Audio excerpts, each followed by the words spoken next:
Hello. So this is day 20 and I'm leaving Astorga to go to Foncebadon. It's 24 kilometers, but today is everything uphill. So, well, after the boost of yesterday and then you Timberlake, let's see how it goes. Also, the hostel was really nice, but I will tell you later. Let's go. So I arrived to the Echeomo Capilla. I don't know how it is, but the guy that I was working with was so excited that this church was open. So let's get in.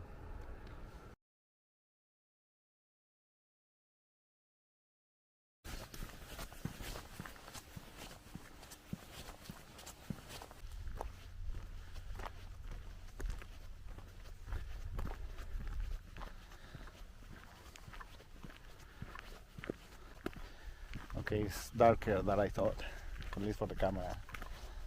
But let me tell you. So yesterday was a very interesting day after I stopped recording.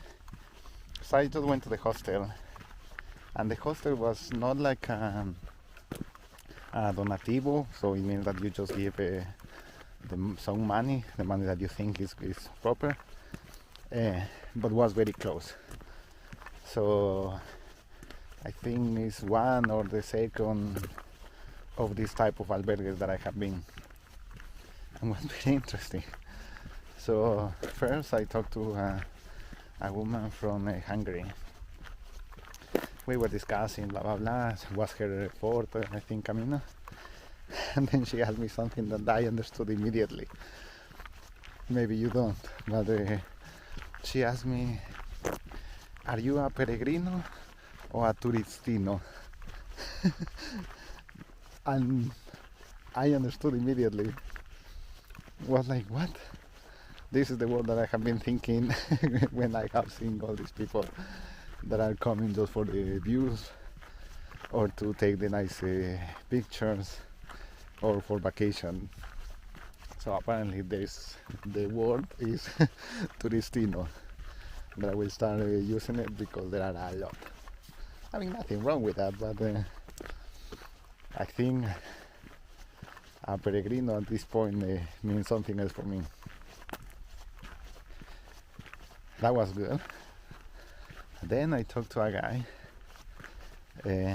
He was Spanish. He is Spanish, but he has retired, so he must be like 70. So he was old, and so I think he was saying that this is his 10th Camino, but at this point he spices things up in the sense of he takes a road, then maybe joins with the other route, with the north or the primitivo or whatever, and then it comes back, then goes to Santiago, then goes to up, down. So he's just walking all the caminos. As he said, yeah, now I have the time, I don't have anything else to do in my home. My kids are by their own. So what's interesting this part? Until he mentioned that he lived in Colombia for like 20 years. And I'm South American, so I'm aware of what's happening in Colombia, so we start talking. So I think it's the first people that I talk about this from the first-hand perspective. So he was there during the 80s and 90s, and all this guerrilla and all the problem with the government and so on. It was so interesting because he was an electrical technician, so he was repairing radios or repairing antennas or all this stuff. It was so interesting to learn that even that people, even these common people that have absolutely nothing to do with guerrilla and all this stuff, they were immersed. So he was saying that at some point some nuns came to his repair shop to leave some radio station. Okay, he repaired it. The day after, the police came to say, hey, don't repair this. This is from the guerrillas. the day after the nuns came, and they said, okay, I pay you more, and so on. And I don't know, dozens of these stories. Really interesting. And the last one, I leave it for later, but that was really good too. Okay, let's keep talking. Let's keep walking.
So the other guy was a Spanish one.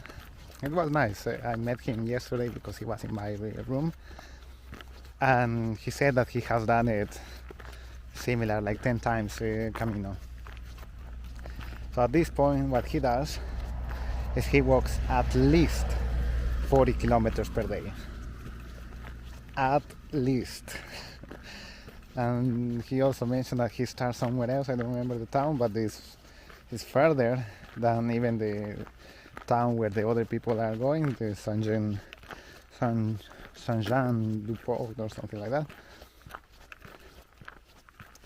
So what's interesting, he was telling me stories, blah blah blah, that he wakes up very early and what nice. Fine, we went to sleep, and then in the morning it happened that we start working together. So it was interesting because he was an actor. I don't even know, maybe he's famous and I have no clue. I don't know, we didn't talk about that.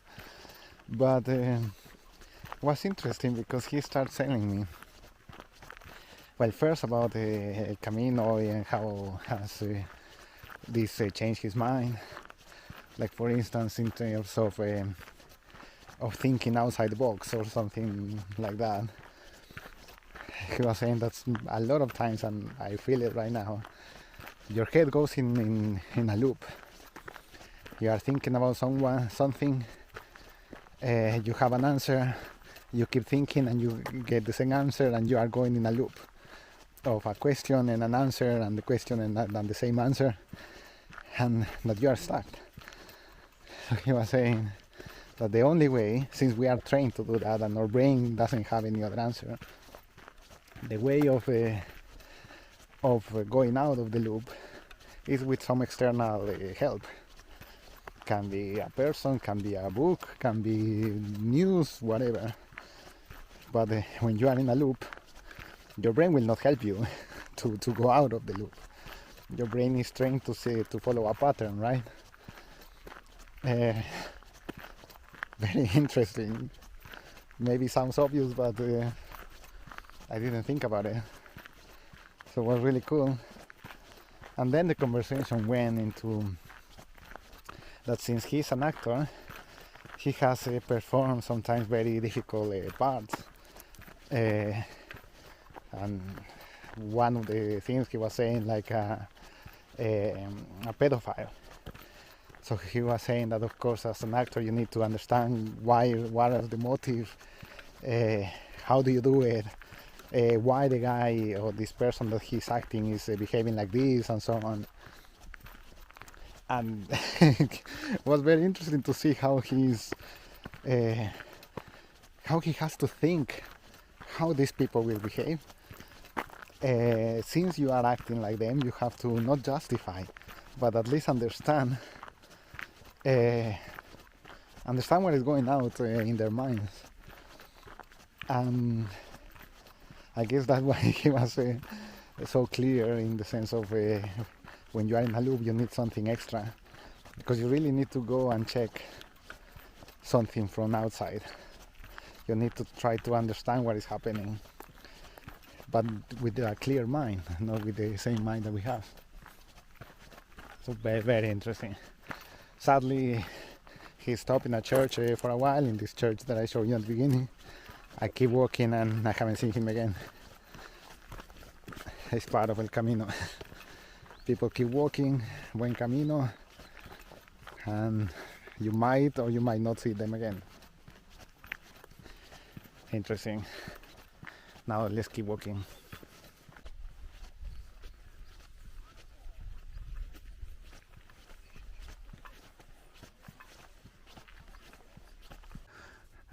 And we are entering El Ganso. Buen camino. So El Ganso is the goose, I think. So this town is called the Goose.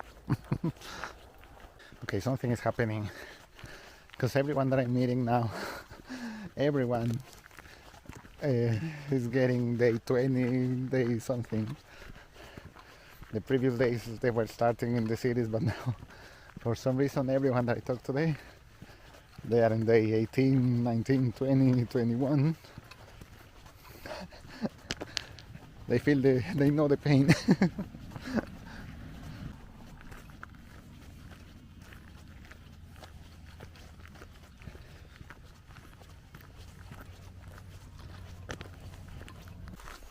And we are back. We are back to the sun, to wear sunscreen, to wear hat and sunglasses, and to wear shorts. Cool. Let's keep walking.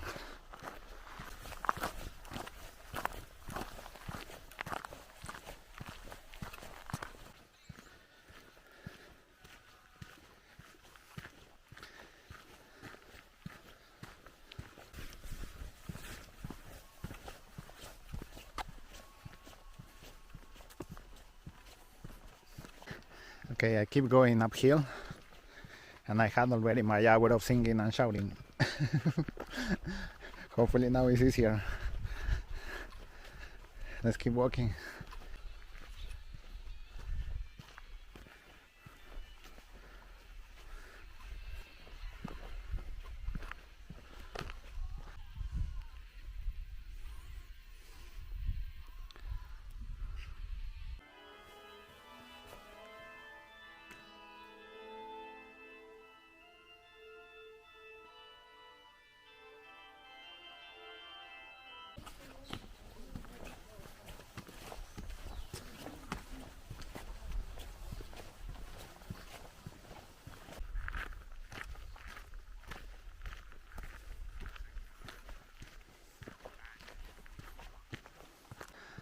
I have been going up for almost an hour now. It's a nice change from the meseta, but still tough. I still need 20 more minutes, I think.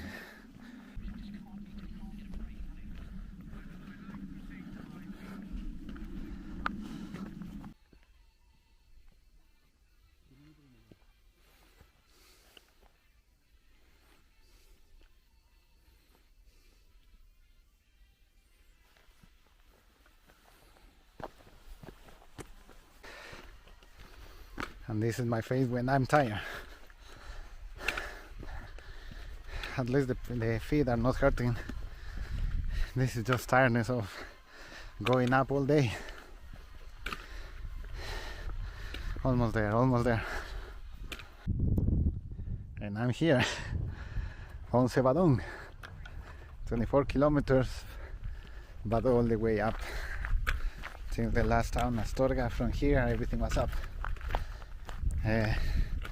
It's weird because I physically feel like I can walk more.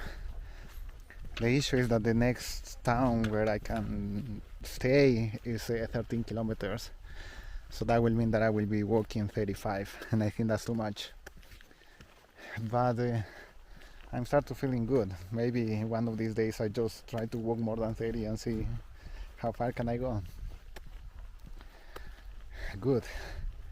So today highlight for sure is the talk that I had with the Spanish guy in the morning.